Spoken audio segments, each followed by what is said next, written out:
Executive Director for Phipps Conservatory and Botanical Gardens, and we're really excited to have you join us tonight for a really exciting presentation on healing the earth and healing the peoples. But before I introduce Randy, I'd like to ask Susan Spangler to come up and to take us through a guided meditation to get us grounded and ready for tonight's presentation. Susan.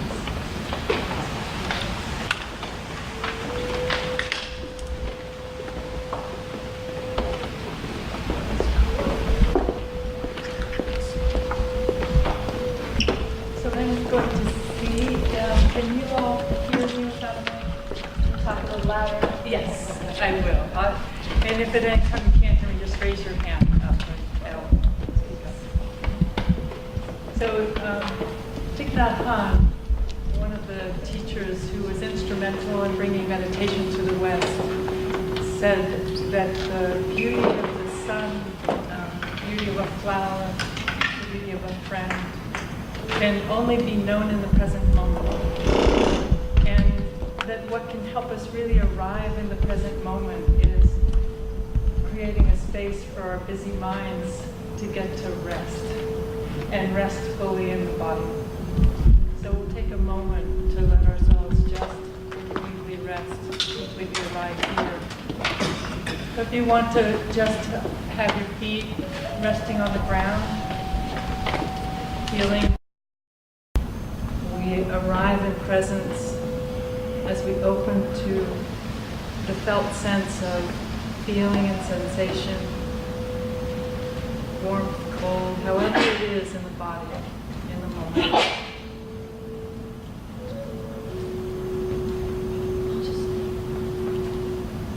So feeling the sensation of the feet, the soles of the feet as they meet the earth.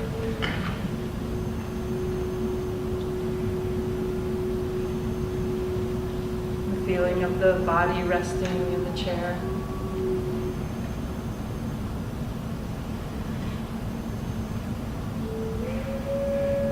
Shoulders and neck, and anywhere you might feel a bit of tension, just offering an invitation to gently relax, let go. The muscles in the face, around the eyes, the jaw. A warm invitation to let go, relax.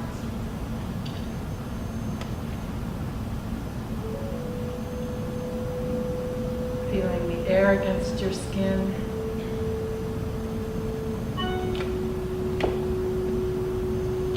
The sounds in the room.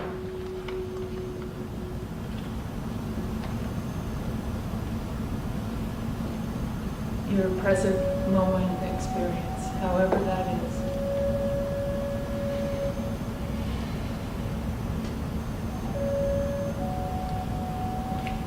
If it's comfortable for you to close your eyes, you might close your eyes and let your attention be fully inward and find a place where you can feel the body breathing.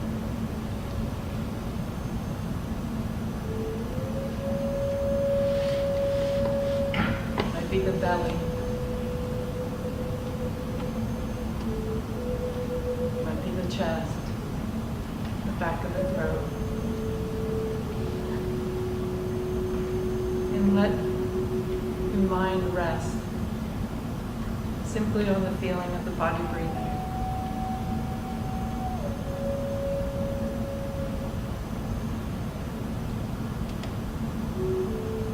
Letting thoughts float through like clouds or leaves in a stream.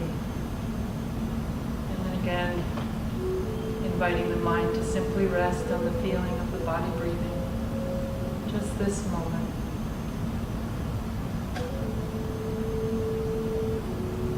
Just this breath.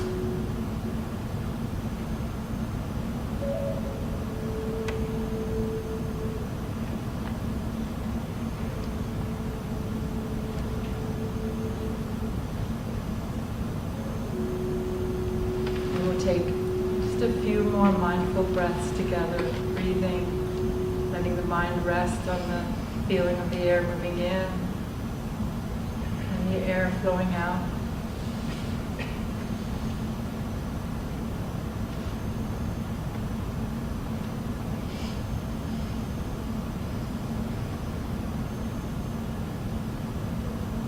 And with this next breath, breathing in. And as you breathe out, letting yourself relax out with the out breath.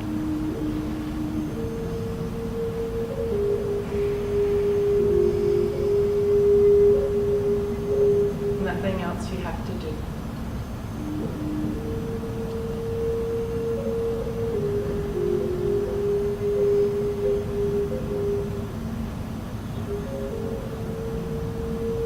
And when you hear the sound of a bell that'll ring,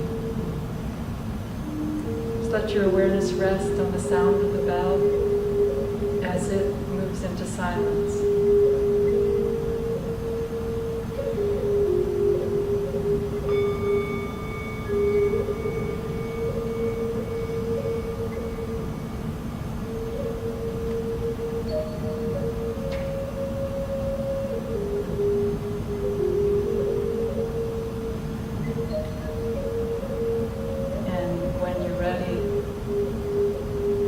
Opening your eyes while you continue to simply let yourself enjoy the feeling of the body breathing.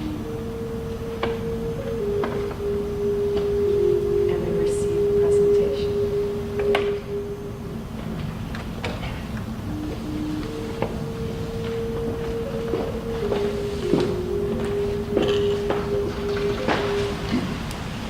Thank you very much, Susan. Well, welcome again, everybody. Before we get started, I just want to ask, how many of you, this is the first time to provide for your opportunity? Yeah, well, welcome. We're glad to have you here. Just to let remind everyone about what we like to do is we have these meetings. It's the first Thursday of every month. We like to start at 5:30 with an opportunity for some networking until about 6 o'clock.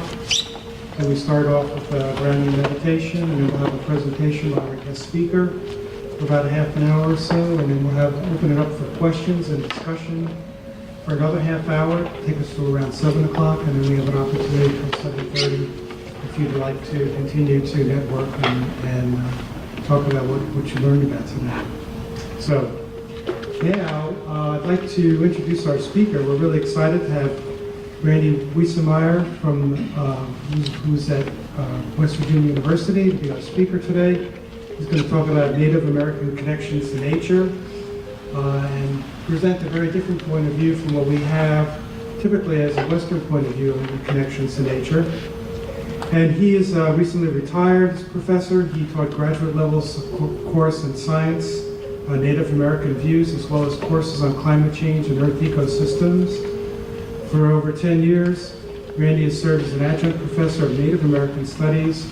During that time, he visited over a dozen Native American reservations and communities, was invited to Native American elders gatherings, and was mentored in the traditional pipe ceremony. So please join me in welcoming Randy as our guest speaker tonight.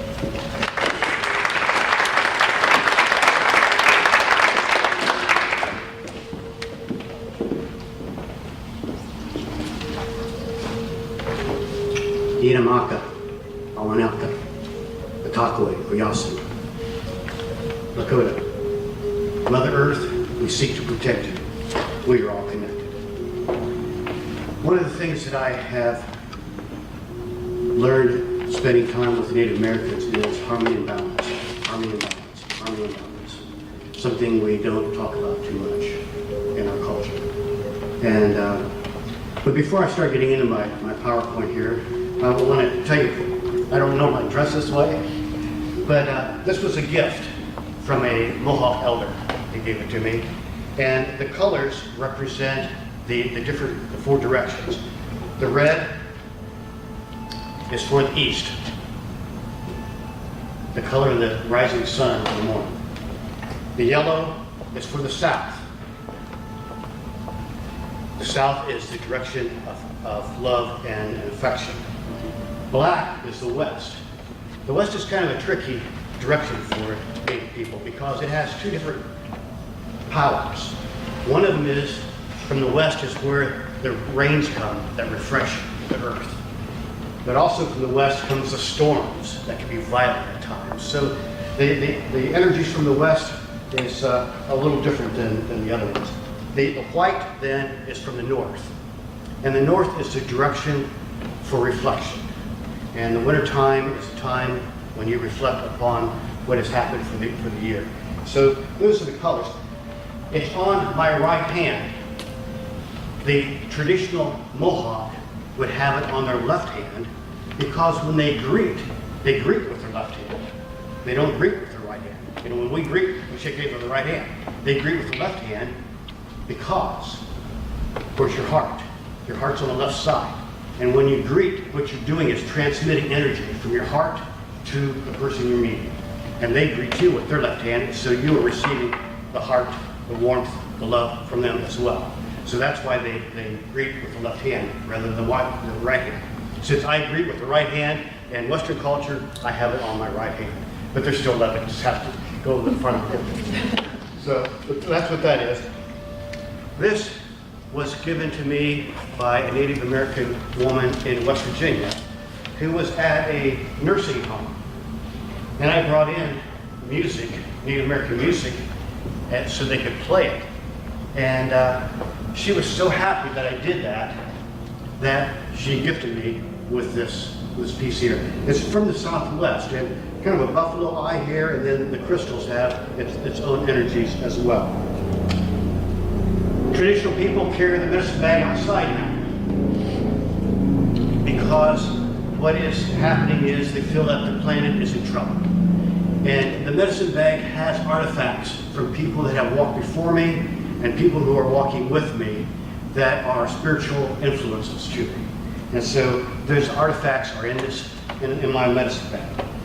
So I guess those are the three things there. I do have a pipe here, a traditional pipe that I've been mentored in, and I will share that with you folks later on. And but right now, I'm going to begin talking about how we might be able to make peace with the planet.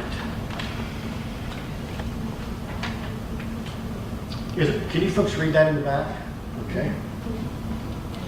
Black Elk, I don't know if you've heard of him, but very influential Lakota Native American. And peace comes with the souls of men when they realize their oneness with the universe, when they realize it is really everywhere. It is within each of us. We talk like we are all connected.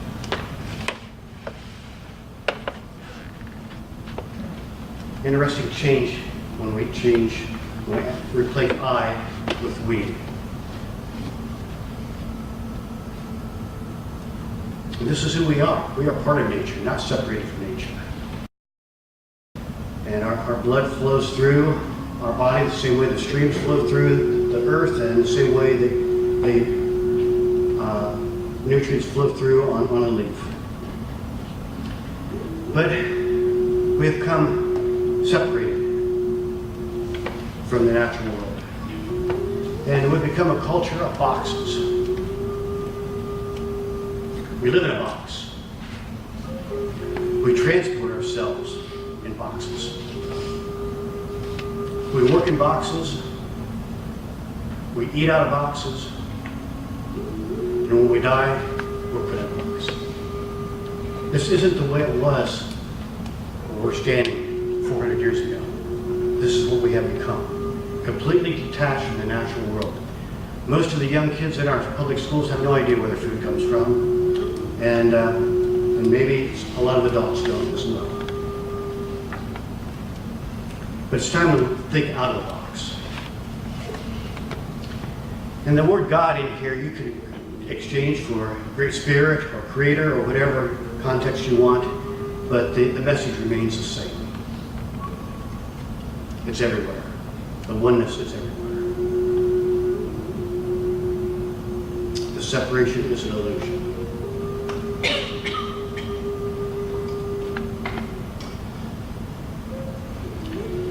I was asked at West Virginia University in a department meeting if I would be willing to, or I wasn't asked, the chair asked if somebody in the faculty would be willing to represent our department at the university's social justice office. And I said that I would, if that social justice office expanded their definition of social justice to include not only the two-legged peoples, but the rooted peoples, the four-legged, the feathered, the fin peoples. I was invited. So matter of fact, a couple people got very upset with me that I would even consider doing that, and they thought it detracted from the actual mission of the social justice. But to me, until social justice is extended to all life on this planet, we will not have social justice. Oren Lyons, he is the faith keeper of the Haudenosaunee. I had a chance to meet him. I had a chance to smoke with him. And he was asked to go to the United Nations at an environmental gathering there. And so when he was there, he welcomed the constituents from each of the continents and told them he was glad that they were here to talk about this most important idea about our connection with the natural world. But he said, what I see as I look around the room is all two-leggeds. Who here is to speak for the rooted peoples? Who is here to speak for the fin people, the feather peoples, the four-leggeds? Because until we begin to think that we're not the only ones on this planet, we will not make decisions that impact, in a good way, all life forms here.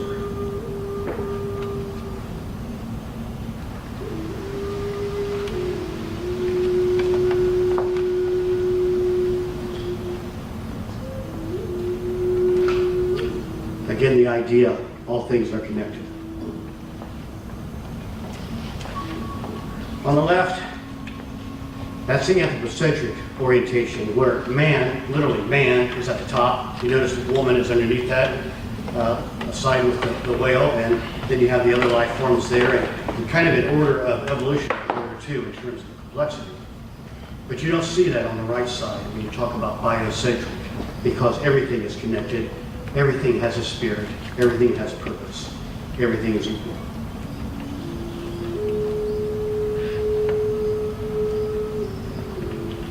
This belief we maintain in Western culture that it's all about us, it's all about us, it's all about us, is threatening the survivability of this planet.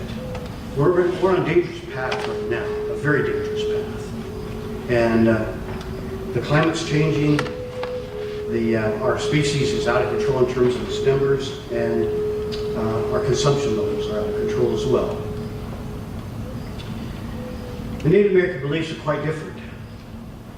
They believe that all things are created equal and that all things have an inherent value.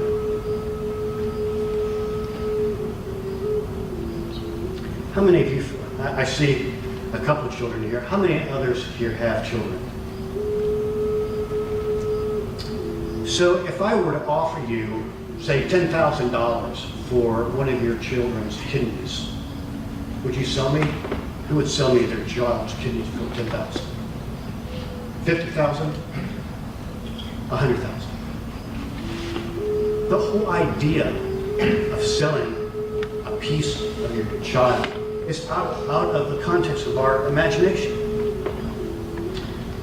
With traditional Native people, they felt the same way about digging holes in the earth, blowing the tops off of mountains. Why would you do that? We would not give you permission to blow the tops off of mountains. Why would you blow the tops off the mountains? They are sacred, the same way your children are sacred. All life is sacred. And what you do to the streams. No. So that is that whole idea in which we give purpose and meaning to all of the natural world, not just Homo sapiens. So if social justice is extended to all people, the rooted, the fin, the feathered, the four-legged.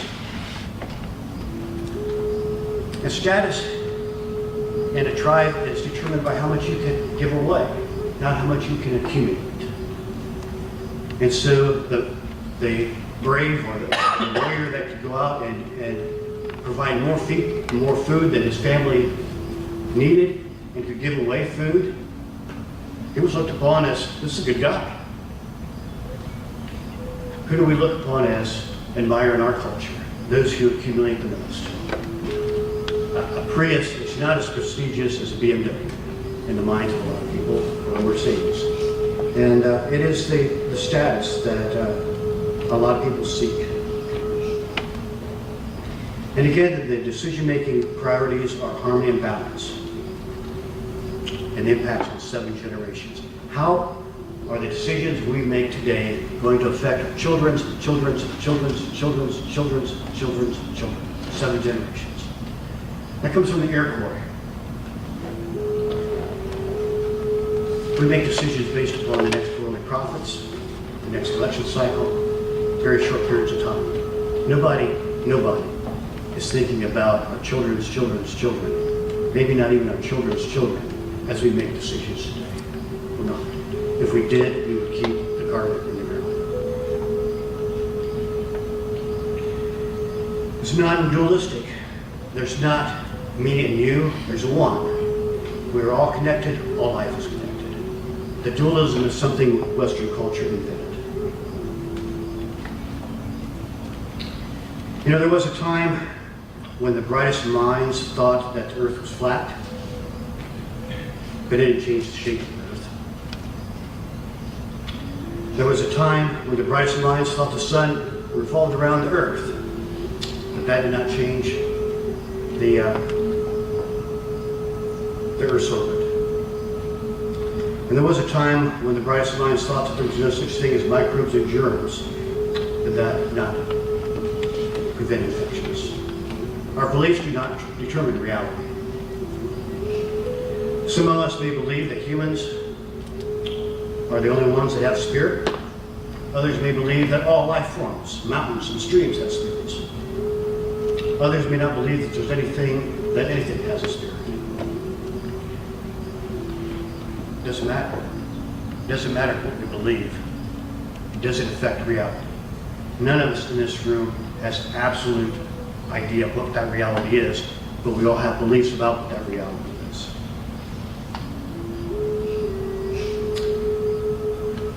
Healing. You know, we catch a cold, and we catch a cold from a virus outside of our body that infects us. If we cut ourselves and don't put antiseptic on there, we can get an infection. It's caused by bacteria that's invading our body. For our culture, disease comes outside, not from within. For traditional Native American people, all disease comes from within. Disease is disease.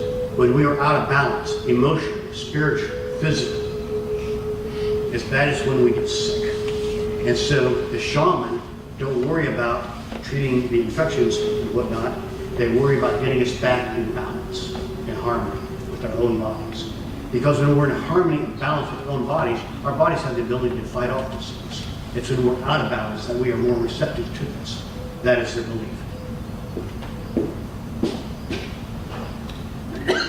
One of the books that I had my students read is The Scalpel and the Silver Bear. You've read it? This book was written by the first Navajo surgeon. Happens to be a woman who happened to be somebody I had the opportunity to meet. I was adjunct professor for 10 years in Native American Studies at West Virginia University. I had a chance to meet her and was so impressed I went and got her book. I was so impressed with the book that I made all my students read it for the last 15 years. So, but it's a story about how she grew up in traditional Navajo healing ceremonies where shaman did the healing, and then went to learn the ways of Western culture. And the Navajo people believe that the minute you die, evil spirits take over your body. So imagine being a Navajo and having to work on a cadaver. The other thing with Navajo is they believe it is rude to ask an elder a question. How do you survive a medical school with that kind of belief system where you feel it's rude to ask your instructor a question? So it talks about that, but it also talks about the healing and how they did their healing and how she was able to bring back Western medicine to the Navajo Nation and combine the two healing ceremonies. Because I would guess that if you went in to see your doctor and they started, you'd kind of get freaked out and try to head for the door. But there's ways of bringing these cultures together. And maybe if we spent more time trying to live in harmony and balance and keep our bodies in harmony and balance, we would have less disease as well. And so that is their orientation towards healing.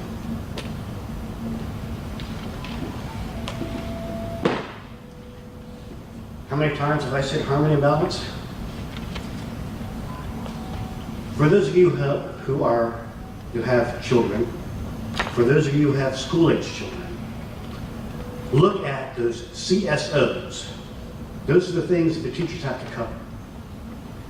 Look and see if the word harmony and balance is on any of the CSOs from K through PhD. It's not. It is something we don't even talk about. And it's the most important thing that we need to be talking about, is harmony and balance. Because we are absolutely not living in harmony and balance with the natural world at all. So far from it that we are threatening the survivability of this planet. So this is something that we need to be aware of. And that is, when I was on the Navajo reservation, and I spent a lot of time on the Navajo reservation, I walk into a school, a little elementary school in Red Rock, and as soon as you open the door, there's a sign, harmony and balance. It's there. It is at the forefront of their mind, not in the bottom of their CSOs. And that's where they make the decisions from. And you know, the traditional Native American culture is matriarchal. Even though the men are chiefs, it's the women who select those chiefs. And even though those men make decisions, it's the women who approve those decisions. And a man who shows up at the teepee and sees his moccasins on the outside, not a good sign. Hit the road. And so they're very matriarchal. And I'm going to be talking about some things when I present my pipe related to the differences in gender too. But the harmony and balance is so important to traditional Native Americans. And you notice I say traditional Native Americans because the Native Americans that are in their teens now, the last thing they want to be is traditional. It's like, you know, those old farts, you know, we don't want to listen to them anymore, and we don't want the old ways anymore, we want the new ways. Much like my children have no interest in going back and living on a farm. I grew up on a farm. I don't want to be a farmer. The other thing that they have the orientation to is that you take only what you need, not what you want, only what you need. 400 years ago, there were no landfills because everything they used was recycled and biodegradable. Everything. And they also understood, and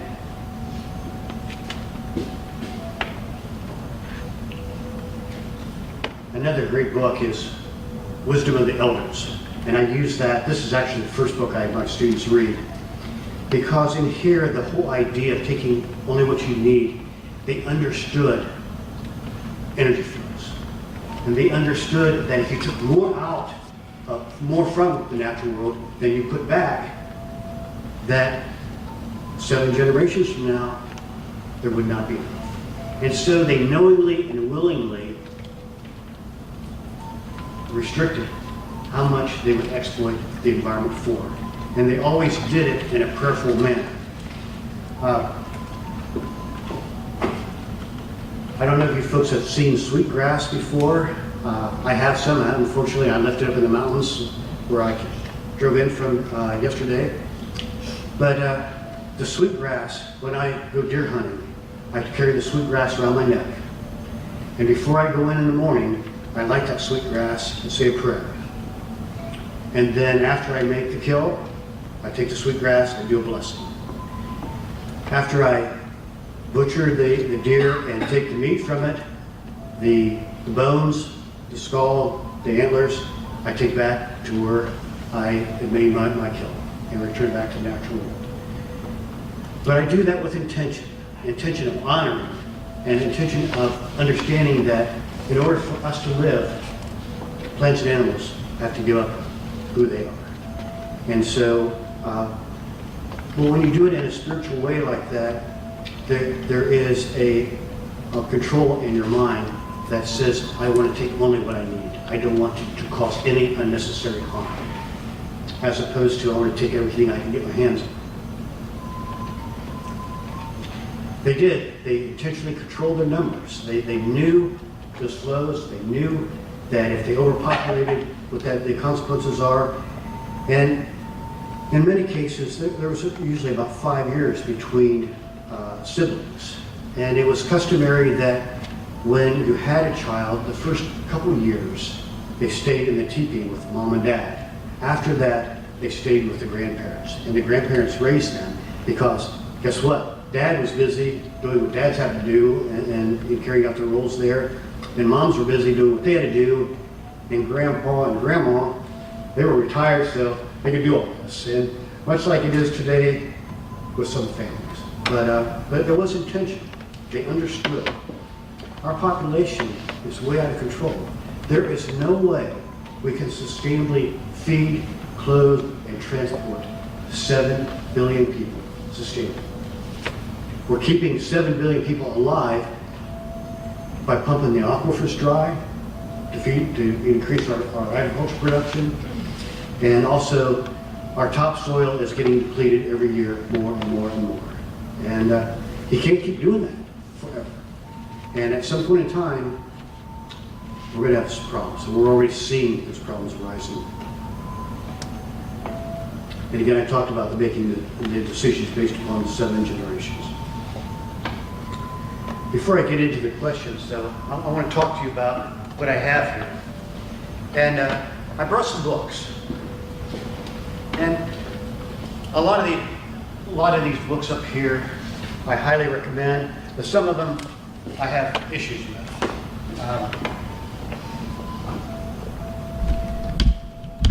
But I want to be fair about this.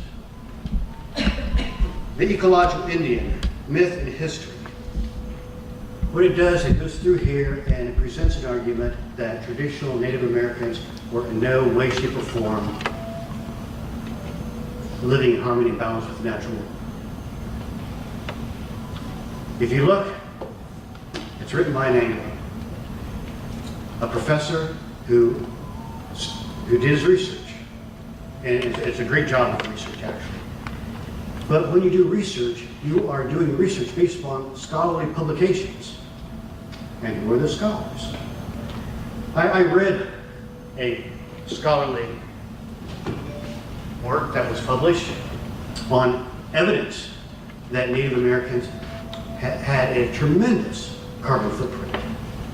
And the evidence was gathered from cuttings of the stalactites in a cave.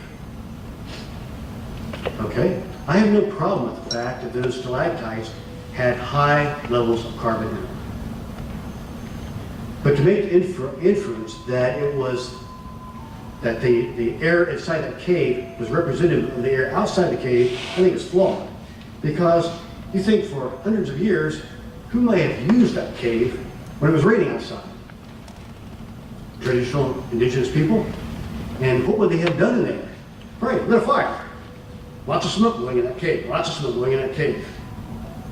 You think that might have been what accounted for the increased carbon dioxide inside of the cave? So I'm very cautious about what I read.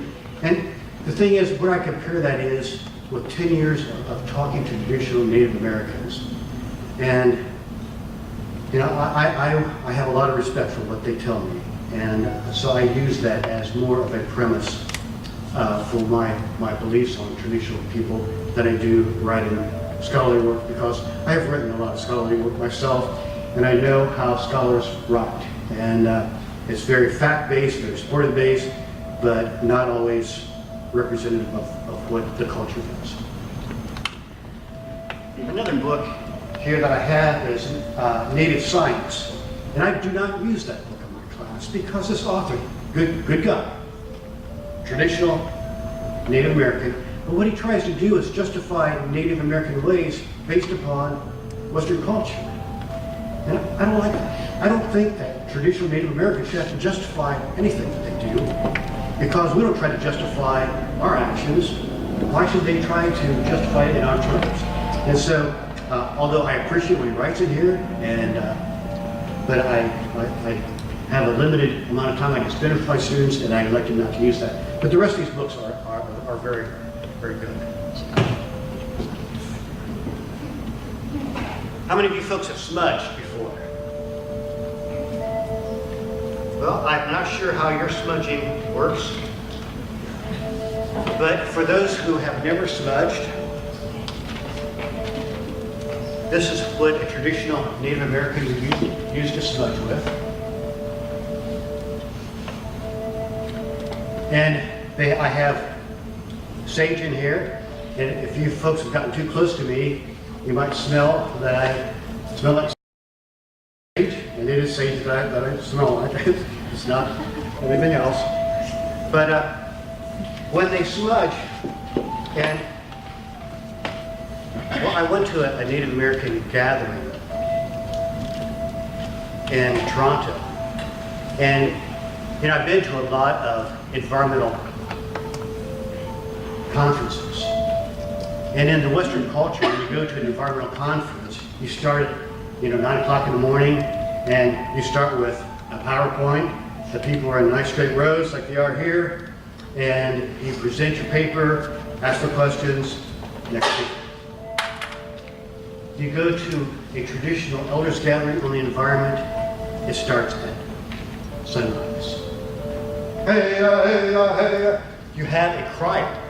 The town crier is doing a chant to welcome the sun.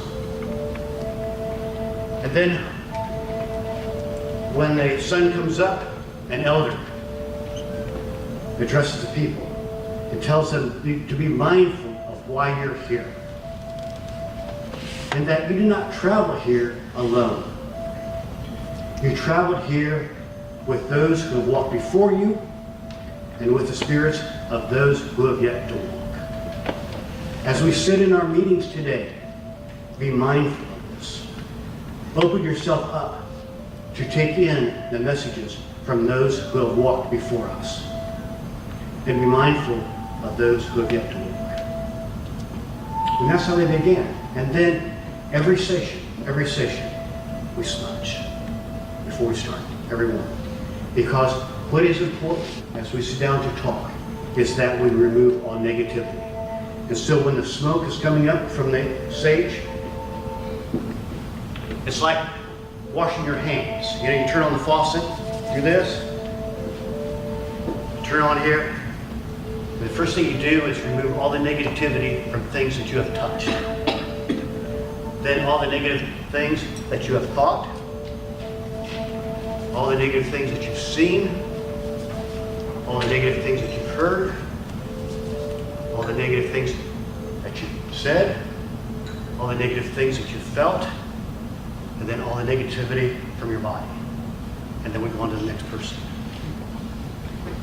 At the end of this presentation, I will open this up, and if you folks on your way out, they will not help you smudge inside here.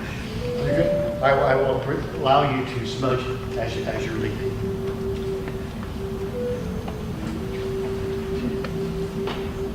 One of the reasons why I smudged before I came in is because I wanted to show you the pipe. This is my pipe bag. I did the beadwork myself. Not these, but I did the beadwork around the side. And again, these are in the orders of red for the east, yellow for the south, black for the west, white for the north, 4 directions. And before I've ever used my pipe, I have smudged to remove all negativity. That's why I wanted to do it before I came in here today. I've offered my pipe to several Native Americans, and the first thing they asked me is, what's been smoked in it? The second thing they've asked is, who smoked it? The reason being is that women of childbearing age typically do not smoke. They're too powerful. The Native Americans have enormous respect for women. Enormous respect. because they are the giver. With that respect, they have a lot of power too. And so they don't need the power of the pipe. We do. So this is the stem. And it is kept in red felt with sage in it.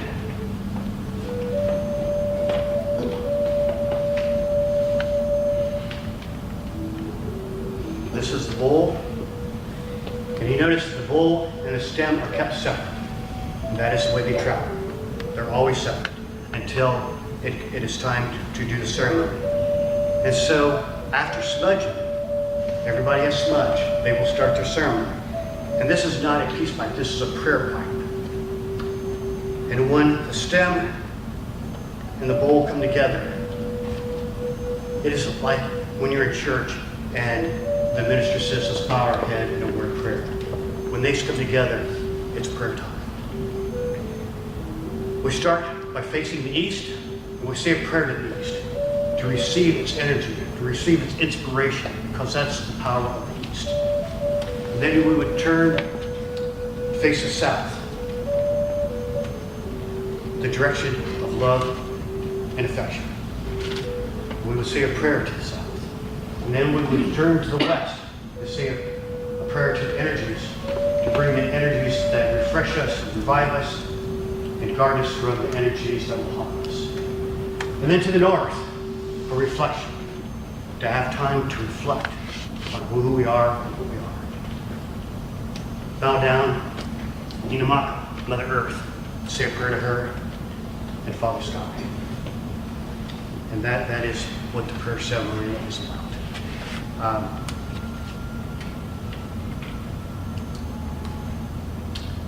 That's it. What kind of questions do you have for me? Yes? You mentioned that the medicine bags are now worn on the outside because the world is in such trouble. Can you say more about that? Was it usually worn hidden or? Yes. And so what's the thinking behind that? And how are they seeing that as somehow more helpful? They're doing it as an overt symbol that Mother Earth is in trouble. And so when they wear it, people who see that are reminded that our Mother is in trouble.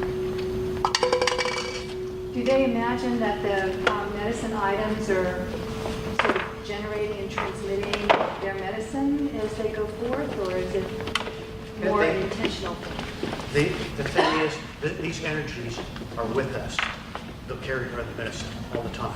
And so it's there regardless of what's inside or outside.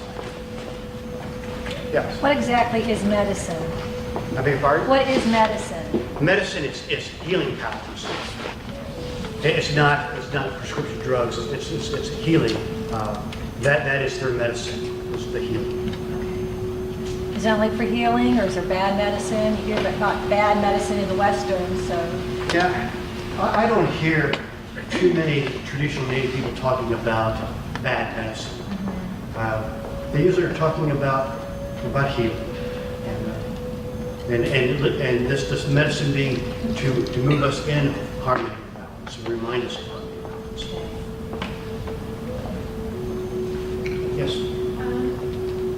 When you go out west, well, even in the east, they now have casinos Yes. to help their economy. How do they integrate that in their beliefs? That would be bad medicine. Yes. It's one of these things where the traditional elders, the more spiritual elders, are completely against the casinos, completely against it.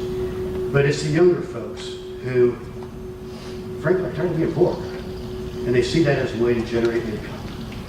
But what the traditional elders see is what it brings with them, and that is gambling, alcohol, prostitution, things that are not in spiritual harmony with the tribes. And so keep the money out, keep it out, and they don't want any part of it.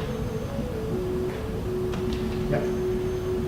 I understand that the Tibetan medicine and the Dalai Lama uses the the mind life science to bring together concepts of harmony and balance and compassion and love. And in unity with that, the nursing sciences, the caring sciences coming out of Colorado, are also talking about the mind-body natural connection using harmony and balance. So we're making in our educational systems and our nursing systems to integrate these principles. Can you speak to any of that connection?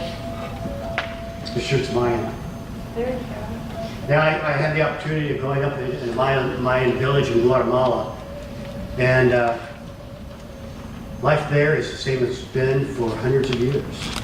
The women still go down to the lakes, cut the reeds, weave them for the mats that the kids sleep on. They live in houses that are woven corn stalks, and it's the same. And everything there is renewable. Their spirituality is again very similar to traditional North American, Native Americans in terms of harmony and balance. And so hopefully those traditions are going to begin to expand in our culture. And there's a lot of blockage here. We don't want to give up our ways because frankly, we like air conditioning and frankly, we like all the things. We like the cell phones, the computers and all these things. And the thought of living a more simple lifestyle doesn't resonate with a lot of people. And, for many people, the limiting factor for how much they consume is how much they make. And I did an activity with my students before, at the beginning of my Native American class. And I asked them to imagine themselves winning the lottery. And after all the taxes were done and everything there, you ended up with $2 million in your bank account. What would you do with that? Of course, the first thing they said was they would pay off their student debt. Second thing they would do, if they had any money left, would be to pay back what they owed their parents. The third thing they would do is get a car. And there wasn't anybody who mentioned getting a Prius. It was the BMWs, the sports cars, the fancy cars. And the other thing they would do is get a house, a nice house to live in, and then get a vacation house. Think about the ecological footprint of that. So until we get to the culture, a mindset that all that stuff just distracts from us what we need to be doing as a spiritual being in physical form. And that's kind of what the Dalai Lama was about, is, keep away from the material stuff because it's a distraction. And so I don't know when or if this will ever be a dominant paradigm in our culture or not, but it certainly is not. Other questions? Yes? So you talked about smudging as you showed us how to cleanse yourself. Could you use the sage to cleanse a room or a space Absolutely. just by carrying it around? I do it all the time. It was not taken lightly at the university where I work because I guess they like the negativity, but I don't. And I don't do well in those environments. But I do. I mean, when I moved in my house here in Pittsburgh, I smudged that.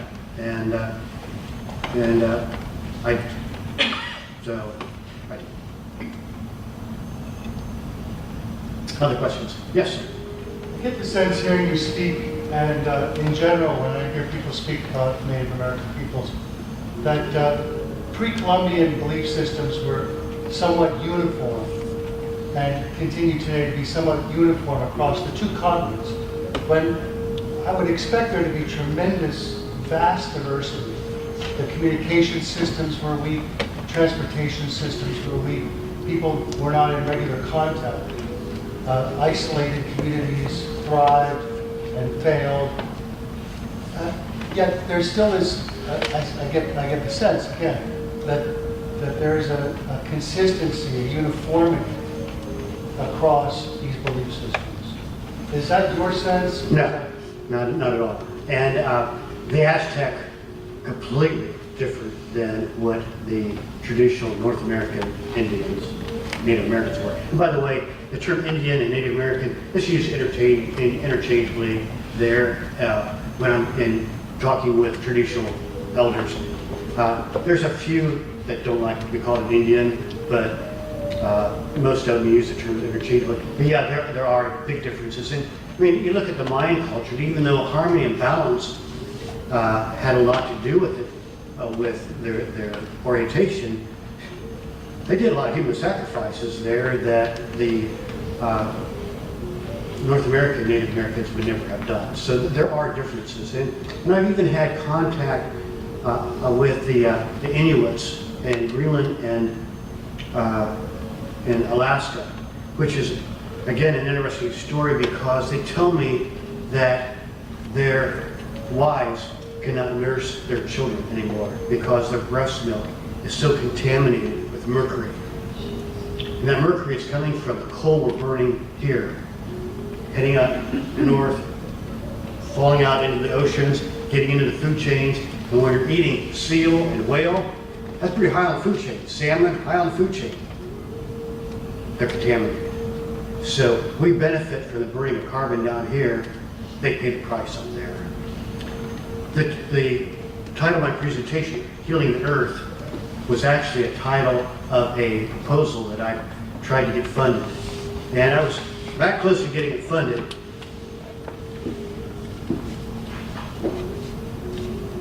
Except Winona LaDuke was on my guiding circle.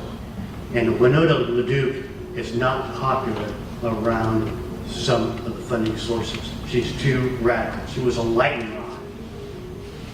So I had the choice. Drop Winona LaDuke off my project and get it funded, or keep her on. I went to the elders who were part of my guiding circle.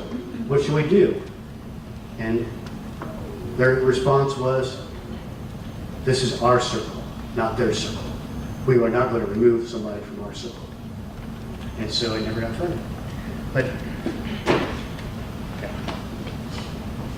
okay. Other questions? Yes. I know that in Alaska there are at least 14 different Native American organizations or tribes, and they're very different from each other in their ways and in their belief systems. They have some things in common, but many of them are very antagonistic to each other traditionally and actually, and have quite different perspectives on what they're willing to use the earth for and return back to the earth. It's quite a vast variety of differences in cultures. Some we of have. that political and some of that political. We see that in Western culture as well with religions. And if you look at the Middle East, you have people who all believe in Allah, but different kinds of Allah. And even though you have some shared beliefs, you have people who like to focus on your differences rather than your similarities and are at war with each other. In the same way in the Christian faith, you have the Methodists, the Catholics, and all these different things. And they agree on some things, but they don't agree on the others. And a lot of times they're partial out, and there's animosity toward these groups based because they don't believe exactly what you believe. But some of the things are shared. But to suggest that they are all homogenous would be inappropriate. Other questions? How did you get involved in Indian culture? Yeah, interesting story. Because when I was at West Virginia University, I was married to a woman who was from Puerto Rico. And she was part of the social justice group, and they were very closely knit with the Native American Studies people, being minority people. And so Peterson Zoll was there. Peterson Zoll was a former president of the Navajo Nation. And she had to take him out to dinner. And so she invited me to come along. The rest is history. And he introduced, I was so overwhelmed with there. He invited me out to the Navajo Nation. And it was a bittersweet experience. It was great to be out there and great to be in an area where the traditions are still alive. They still live in the Hogans there. When I was out there, 80% of the Nauvoo people were without electricity. And even a lot of school teachers did not have electricity. But what I did, I had an opportunity to visit a community, and at that time, which was probably over 10 years ago, there were no men alive that were my age, not one. They had all died from radioactivity, from working in the uranium mines. You see sheep with big tumors from drinking water that's coming up from the ground where the uranium has made that water radioactive. They cut the tumors off, eat the sheep. They have no choice. And so there were some things there I saw. I understood what the Bureau of Indian Affairs is all about, and what a scam that was when it first started. And it was a way, there was, the thing with Native people is nobody feels power to speak on behalf of anybody else. And so when corporations wanted their coal under the ground, they couldn't find anybody to negotiate with. And so the corporations set up the BIA and then picked the people that they wanted that were going to, that they could bribe. I mean, I know you think politicians aren't open for bribery, but some of them are. And so they gave away their mineral rights. And Peabody Coal is still digging there. The uranium people, and the uranium people that are mining uranium have absolutely, the people there have no way of suing them because they're still operating on permits that were issued during World War II, national security. Other questions? I really thank you folks for the opportunity to be here tonight. I've enjoyed interacting with you folks, and again, if you're interested in doing some smudging, we can do that outside.